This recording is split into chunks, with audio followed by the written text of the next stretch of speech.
the night! Out of the night comes the whispering voice of the night wind to tell another story of man's battle with fate. A true story today of a man's absolute devotion to art.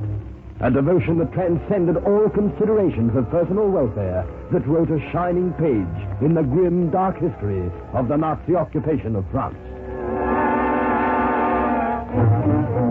All I know is that I have more chance of doing what I must if I stay here a prisoner than if I yield to cowardice and escape from the country.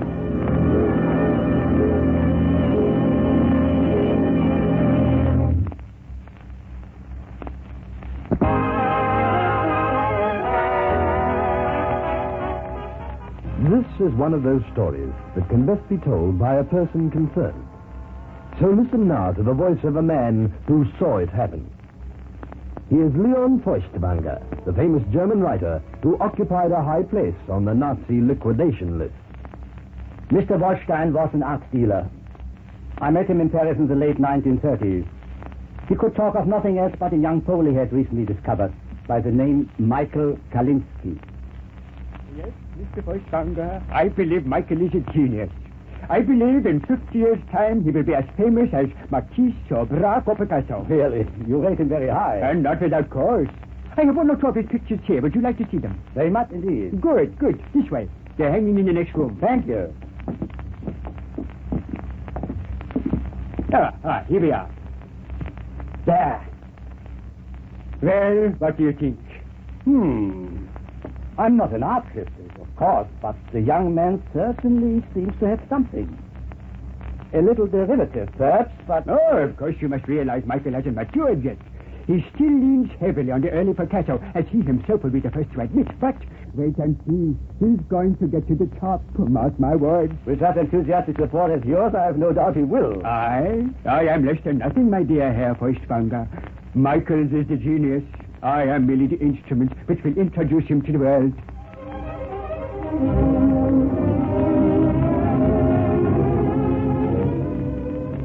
But Michael Kalinski's paintings were never introduced to the world. For the shadow of the crooked cross was hanging low over Europe. And a few months later, all hell and damnation broke loose. The next time I met Mr. Wolstein was at Les Milles near Aix. We had both been caught up in the Nazi occupation of France, and we were fellow prisoners in a concentration camp. Herr Feuchtwanger, it can't possibly be you. It can't be. Unfortunately, it is, my friend. I had hoped you might get away. The Nazis don't like you very much. You're not safe here. I fancy none of us are here, really. So long as I can keep my real identity a secret, I have no doubt I will be as well off as the next. Here my name is Schmidt. You can rely on me implicit. Thank you. Tell me, Mr. Wolstein, I have often wondered, what happened to that young man whose work you were so keen about? Michael, what was his name? Michael Kalinski. When war began, he joined the Polish Legion. Is he still alive? When last I heard from him 2 months ago, he was. It would be a great loss to the world if he should die. A very great loss indeed. And his pictures? The ones you were going to exhibit? I suppose the Nazis have got them by now. No, I've got them here with all my other pictures. Here in this camp? But I don't see how. Not the pictures themselves, but these. Like a check? Yes. When I realized invasion was inevitable, I took my most valuable paintings out of their frames and hid them in various trunks between the lining and the trunk wall. They're flat, you see, and took up little space. And then what did you do? I dispatched the trunks to different railway stations, mainly in the south of France. From that pile of checks, you seem to have a lot of them. Yes, 18. Between them, they contain no less than 29 paintings. Among them, a Matisse, a Picasso, 2 small Degas, a Tiepolo, a Franz Hals, and the 3 of Michael's. Why, the few you have mentioned alone must be worth a fortune. You have taken a great risk with them, haven't you? What else could I do? For the time being, at least, they shall be safe enough from the Nazis. Safe? Yes, perhaps. But how are they ever to be reclaimed? Who's going to do it? Have you any relatives or friends in France who are allowed the sufficient freedom to collect them for you? No, I've no one.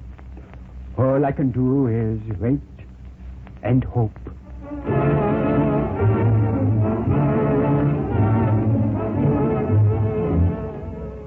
It was not long after this that an American friend arranged for my escape. It was a simple enough plan, but it sounds melodramatic when I tell you now. It was made easier by the fact that our concentration camp was on the seashore, and that at stipulated times we prisoners were permitted to bathe. Here's the setup, Mr. Feuchtwanger. When you go swimming, swim over near the quay. There'll be an American Red Cross ambulance parked there. When the guard isn't looking, you'll be thrown some women's clothing. You'll have to change into it somehow in the water. Then the driver will fish you out. And if any questions are asked, he'll say you're an American woman passenger, that you tripped on the quay and fell into the water. Once you're away from the town, there should be no trouble smuggling you over the Spanish border. Do you think you can do it? It isn't a question of whether I can do it. It results itself that I must do it. Any day now they will discover who I am, and then Sie wissen, was die Gestapo mit mir machen wird. Finished. Kaputt. Right. The ambulance will be there waiting for you tomorrow. Would it be possible for me to bring a friend? Well, that doubles the chance of detection. I advise strongly against it. I'm prepared to take my chance. It's your own business, I suppose. Sure does seem like asking for trouble. But if you think it can be worked, you're at liberty to try it.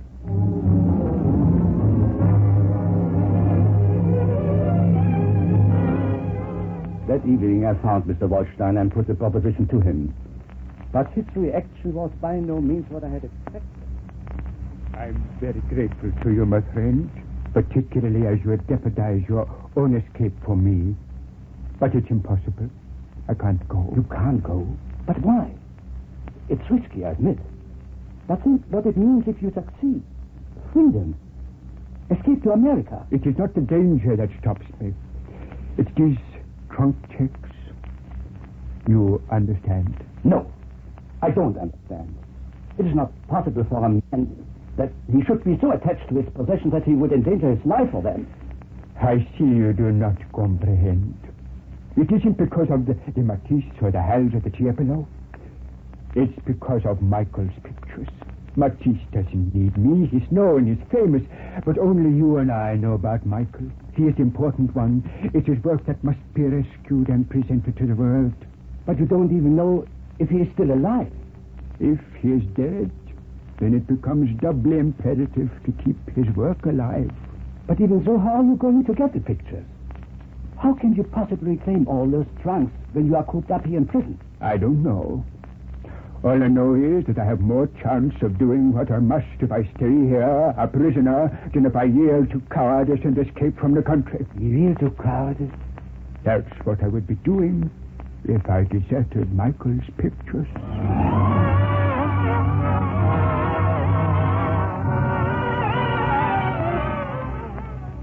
After that, I gave up. Next morning, I made my escape. Everything went according to plan, and after an adventurous journey, I arrived safely in Lisbon and at last among my friends in America. But somehow I couldn't get Mr. Waldstein out of my mind. America wasn't the war yet, and I still hoped against hope that enough strings might be pulled to free him. More than a year passed. It was November 1941, just a couple of weeks before Pearl Harbor, when a caller was shown into my study. He was thin and emaciated, and his clothes were in rags, and he bore the evidence of cruel beating. I stood looking at him mutely for a minute or more. You do not recognize me, Herr Feuchtwanger? Mr. Waldstein, is it really you? All that the Nazis have left of me. But you are free. You have got away from them. That is the important thing. No. The important thing is that I was able to reclaim 3 of my trunks. You were? And in one of them was a painting by Michael. And what about Michael? Have you heard of him? Michael is alive, too. Alive, but with one arm missing. Not his right arm? Yes. Aber, mein Gott, It's bad, of course. But he'll learn to paint with his left arm. He'll learn to paint with his toes or his teeth if necessary. You are very confident of him. Why not? Michael is a genius. And one day the world will know it.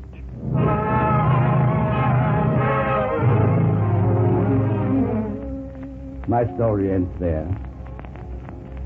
Now I have told it. It doesn't seem very exciting and heroic. And if you could see Mr. Wolfstein, you would not say he looked very heroic either. He's a little man, clumsy and a trifle uncouth perhaps. A stubborn, stupid little man, you might even say. And what of Michael Kalinsky? Quite a few years have passed since then, but I don't recall having heard his name in the world of art. It may well be that Michael will never amount to anything, that the genius Mr. Wolfstein thought he detected in his work never existed and never will exist. But as I see it, that is not the point.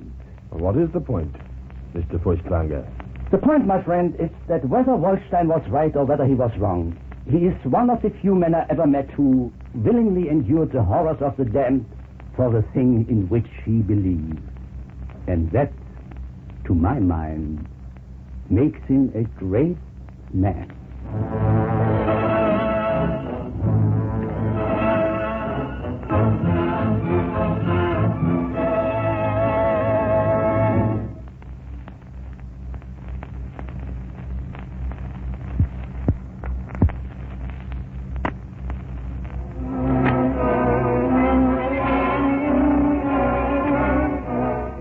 Out of the night comes the whispering voice of the night wind with stories.